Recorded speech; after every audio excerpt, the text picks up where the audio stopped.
நான் யார் தெரியுமா கேட்டேன்ல, நீ யாருங்கிறது நீ சேர்த்து வைத்த சொத்துலயோ சொத்து கொடுக்க மேல் வச்சிருந்த பயத்திலயோ இல்ல, நீ செய்த செயலியோ நீ பேசுற பேச்சிலையோ இருக்கு. இது வேத வாக்கு. 1000 ஏக்கர் நிலம் கிட்ட இருந்தாலும் போகும்போது ஒரு பிடி மண் கூட உன்னால எடுத்துட்டு போக முடியாது.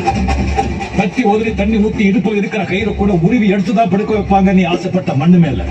ஆளுமே அதிகாரங்கிறது இல்லாதவங்க கிட்ட அடிச்சு புடுங்கிறது இல்ல, அவங்களுக்காக துடி